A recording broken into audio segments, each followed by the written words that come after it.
Introducing the all-new Italiano range of pizza. Pizza Ultimo. Pizza Hut.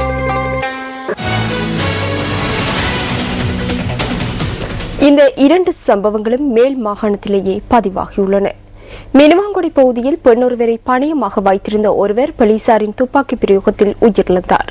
அதேபோன்று திவலப்பட்டிய வீடொன்றிற்குள் பெண்ணொருவர் கொலை செய்யப்பட்டுள்ளார். திவலப்பட்டிய ரிப்போர்ட்டரான ரோஷான் செல்விமாள் இது தொடர்பிலான தகவல்களை எமக்கு வழங்கினார்.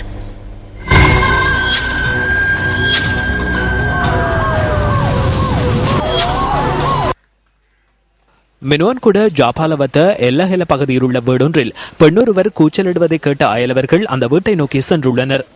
இதன்போது அந்த வீட்டில் இருந்த 73 வயதான பெண்ணின் கழுத்தில் ஒருவர் கூறிய ஆயுதம் ஒன்றை வைத்திருந்ததாக அயலவர்கள் குறிப்பிடுகின்றனர். இந்த சம்பவம் தொடர்பில் அயலவர்கள் போலீஸ் அவசர தொலைபேசி அழைப்புக்கு முறைப்பாடு செய்துள்ளனர்.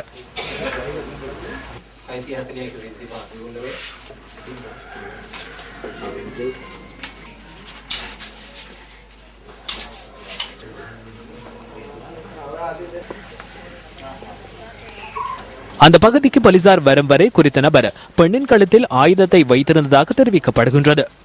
கழுத்திலிருந்து ஆயுதத்தை எடுக்குமாறு போலீசார் அறிவுறுத்தினர். இதை பொருட்படுத்தாது குறித்த நபர் பெண்ணை கொலை செய்ய முயற்சித்த வேளையில் துப்பாக்கி பிரயோகம் மேற்கொள்ளப்பட்டதாக போலீசார் குறிப்பிட்டனர். இதன்போது பெண்ணின் கழுத்தில் காயம் ஏற்பட்டதால் அவர் மினுவான்குட வைத்தியசாலையில் அனுமதிக்கப்பட்டார். துப்பாக்கி பிரயோகத்தில் உயிரிழந்தவரின் சடலம் மினுவான்குட வைத்தியசாலையில் வைக்கப்பட்டுள்ளது. மினுவான்குட ஜாபாலவத்த பகுதியைச் சேர்ந்த 47 வயதான ஒருவரே சம்பவத்தில் உயிரிழந்துள்ளார். குறித்த நபர் பல்வேறு குற்ற செயல்களில் ஈடுபட்ட ஒருவர் எனவும் இவர் 2010ஆம் ஆண்டு துப்பாக்கி மற்றும் ரவைகளுடன் கைது செய்யப்பட்டிருந்ததாகவும் போலீசார் குறிப்பிட்டனர். இதேவேளை திவலுப்பிட்டிய மரதகமுல்ல பகுதியில் உள்ள வீடொன்றிலிருந்து கடந்த மாதம் 31ஆம் தேதி பெண்ணொருவரின் சடலம் மீட்கப்பட்டது. இந்த கொலையுடன் தொடர்புடையவர்கள் என சந்தேகிக்கப்படும் மூவர் கைது செய்யப்பட்டுள்ளனர். மினுவான்குட நீதிவான் முன்னிலையில் ஆஜர்படுத்தப்பட்ட சந்தேக நபர்கள் எதிர்வரும் 11ஆம் தேதி வரை விளக்கமறியலில் வைக்கப்பட்டுள்ளனர்.